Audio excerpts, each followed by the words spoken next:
Hello everyone and welcome to day 6 of Sanskrit Shrishti. Isha will tell us more about today. Hello everybody, today we're going to do Ramayana part 4. We're going to do the story of Angulimala, the story of sage Valmiki, and that's what we're doing. So now Prana will be telling us the Ramayana. So today we'll be telling Ramayana part 4. If you want to listen from the beginning, watch the previous parts. So previous parts we've done around 4-5 chapters. Today we'll be doing the next one. The first chapter is Vishwamitra befriends Vasishtha. Guru Vasishtha used to sit for meditation. During meditation, he would forget everything in the world. He was a great scholar and a great sage. Guru Vasishtha was a kind-hearted and generous person. He never showed any sign of revenge against Vishwamitra, who cursed his sons and burnt them to death. Even then, he pardoned the latter. Once Guru Vasishtha was sitting in the moonlight with his wife Arundhati. The moonlight looked so attractive that Arundhati started praising it. She said, "Oh, what a beautiful, pure and silver light." Having heard it, Vasishtha said, "Oh yes, but it is less attractive and pious than the shining face of the great sage Vishwamitra." This was the greatest of Guru Vasishtha, that despite so much of tragedy that he had no bad feelings against sage Vishwamitra. Having heard her husband praising Vishwamitra, Arundhati felt shocked. She said, "Lord, really? Your heart is big. You are praising the person who killed your sons. You are great. Vishwamitra is worth praising. I am not lying or exaggerating," said Guru Vasishtha in answer to his wife's statement. Coincidentally, at the time, Rishi Vishwamitra was also resident in the ashram of Guru Vasishtha. When he heard the conversation of the couple, he realized his mistake and his heart became filled with great devotion for the sage Vasishtha. He rushed to Guru Vasishtha and fell at his feet. Maharshi hugged him. This was the way they became friends forever. The next chapter is Vasishtha, the great Guru. Guru Vasishtha taught his students moral values like truthfulness, religiousness, and obedience. Most of the people of Ayodhya followed the Guru. They did so because of the merits of the Guru. As a result, they were prosperous. The Guru told the princes how to rule and provide for the welfare of the people. The king should be generous, kind, and well-mannered. Religion and truth should be on the base of administration. He should be great and take care of people. A king who does injustice to his people goes to hell. Besides all these things, the Guru also taught them about spirituality and humanity. Ayodhya was prospering due to the blessings of the Guru. The king was very often used to come to the Guru for his advice. He helped the king in taking important decisions. Guru Vasishtha taught many things that are necessary for the administration of the princesses. Sumatra in the ashram. The princes studied hard at the ashram of Guru Vasishtha. When they completed their education, the Guru sent the message to the king to take the princes back to the palace. As soon as the king got the message, he called the chief minister Sumatra and said, "Sumatra, a message has come to you from the ashram of the education of the princesses is complete.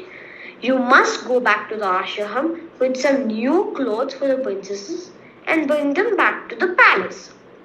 Sumatra proceeded to the ashram with a beautiful chariot for the princess. Soon he reached the ashram. In the ashram, he bowed to Guru Vasishtha and said, "The king has sent me to take the princess back to the palace." Guru Vasishtha inquired about the welfare of the king and the people of Ayodhya. Thereafter, he called the princesses to come quickly and meet Sumatra. The next chapter, Departure from the Ashram. When Guru Vasishtha called the princesses, they came running to him. They touched their Guru's feet and said, "Guruji, why have you asked us to come as fast as we could? Is there something important?" Very important? In answer to the princesses,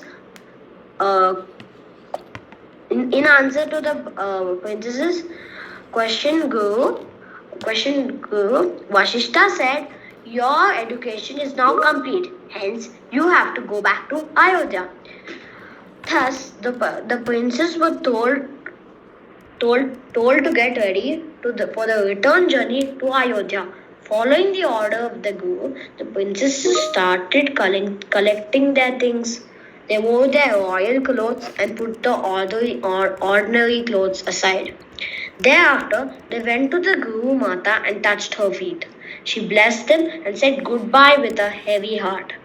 The princesses went to Guru Vasishtha and bowed to him. The Guru also blessed them with tearful eyes. He was very sad to see them going after such a long period. So this is it for day 6 of Ramayana. If you want to see more, then see day 7 to know the rest of the story. So now we'll move on to Shivali to tell the story of Angulimala. Shivali? Hi everyone, I'll be telling the story of Angulimala. One day after his meal, Buddha went out from the monastery where he was studying and walked towards a great forest. Seeing him going in that direction, various people working in the fields called out to him to warn him that in the forest dwelt the dreaded Angulimala. Angulimala was a student in the University of Takshila, but then the other students were jealous of him and succeeded in poisoning the teacher's mind against him, in which the teacher asked of him, which he must have believed would be an impossible honorarium, 1,000 human right-hand little fingers. Unbelievably, instead of giving up and quietly going home without graduating, the young man set out to collect the fingers and pay the fee. He quickly discovered that people were reluctant to willingly give up their little fingers, and hence he was forced to resort to violence and killing in order to obtain them. Then he found out he had nowhere to store these fingers and tried to hang them on a tree. But the birds stole them, so his solution was to string them around his neck.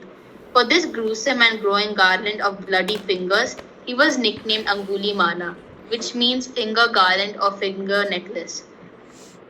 This was a man who, peering out from his lair, spotted the Buddha coming towards him, and who that day had round his neck 999 little fingers. This powerful and athletic serial killer, who had already successfully resisted several attempts to apprehend him, grabbed his weapons and dashed out to murder the Buddha and completed his. He expected to easily overtake him and quickly finish the job, but then a very strange thing happened. Even though Buddha was only walking, serene and unhurried, Angulimala, despite his formidable strength and speed, found he couldn't catch up with him. Eventually, he got exhausted and angry and soaked with sweat. Angulimala screamed at Buddha to stop. Then Buddha turned and with neither anger or fear spoke quietly and directly. He told Angulimala that he, Buddha, had already stopped. He had stopped killing and harming, and now it was time for him, Angulimala, to do likewise. Angulimala was so struck by these words that there and then he stopped. He threw away his weapons and followed Buddha back to the monastery, where he became a monk. Later, the king, ignorant of what had happened, came by leading his troops out to arrest Angulimala.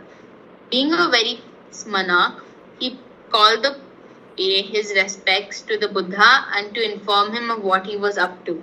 The Buddha asked the king what his reaction would be. if he were to discover that amongst this assembly of monks sat Angulimala. To the king, it was utterly unbelievable that such a foul and evil person could now be a Buddhist monk and seated among such exalted company. But were it the case, he answered, he would certainly pay his respects and make offerings.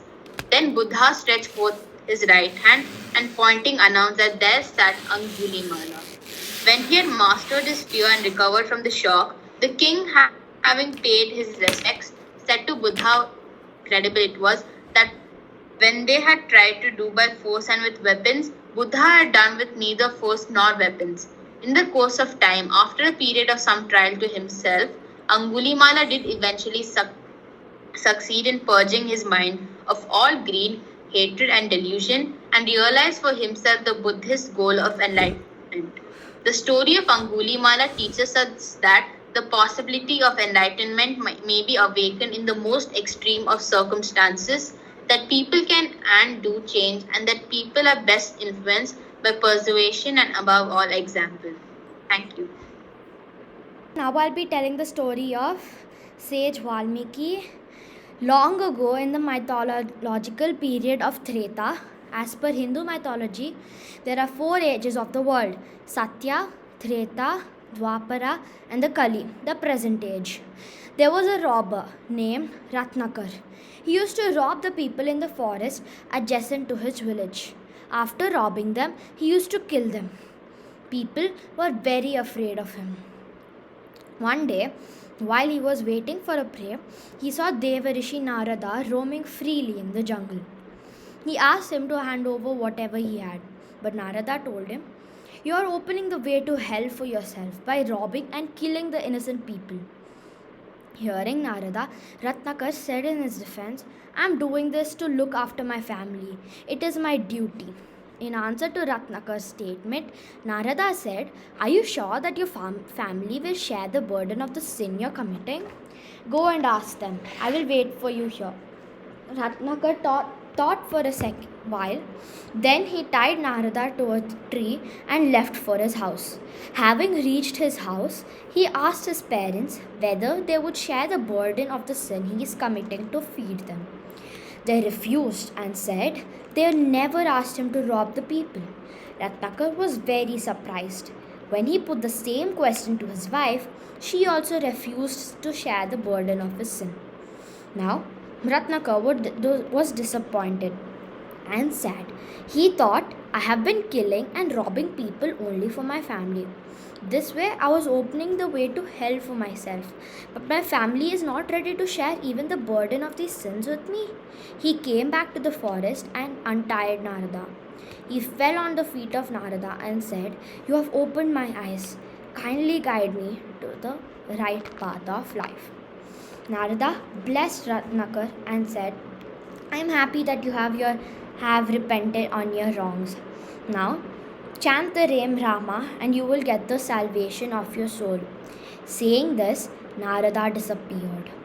Thereafter, Ratnakar sat under a tree to meditate as advised by the sage Narada and started chanting the name of Lord Rama.